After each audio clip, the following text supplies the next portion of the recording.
AC 2020.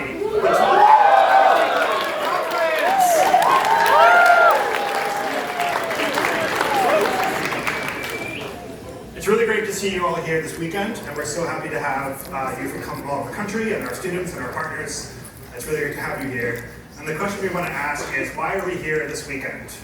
The reason we're here is because some people, a lot of people, think reason and faith are mutually opposed. But we think that reason and faith can come together harmoniously. We call it the AC quadrant. It's not high faith and no reason.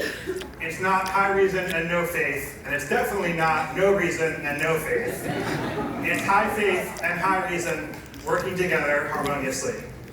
As Pope St. John Paul II said, faith and reason are like two wings upon which the human spirit rises to the contemplation of truth. And so in that spirit, we're gathered here today to bring faith and reason together.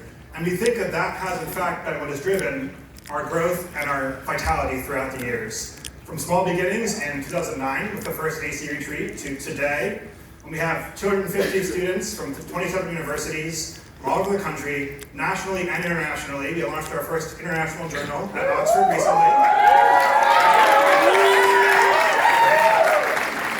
And over 10 new press partners. So we're so thrilled to have all of you with us today. And to be here is really part of a legacy that's been going on for 12 years. It's a legacy that I've been part of. When I was an undergraduate at Dartmouth, I was one of the editors of the Dartmouth Apologia. Dartmouth represent. It's basically impacted the lives of thousands and thousands of students at over 30 colleges since we started in 2009.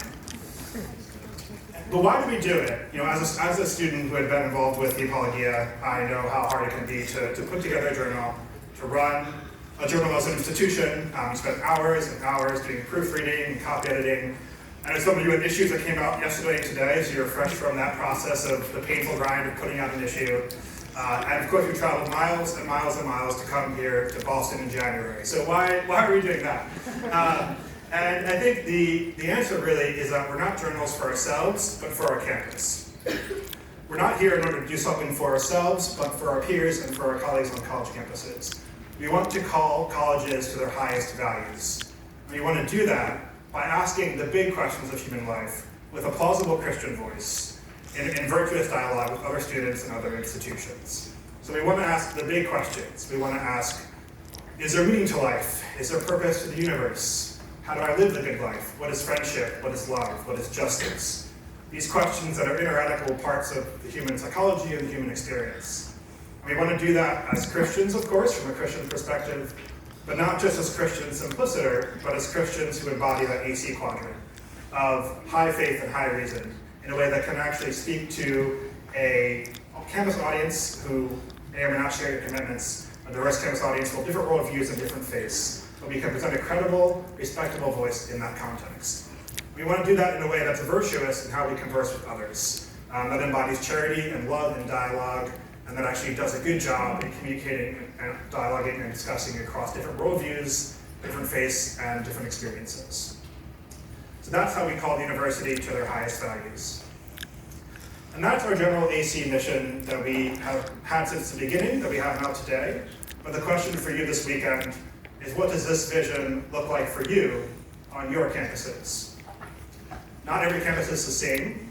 Each campus has different sets of traditions and history, different questions that your peers are asking in your particular campus context.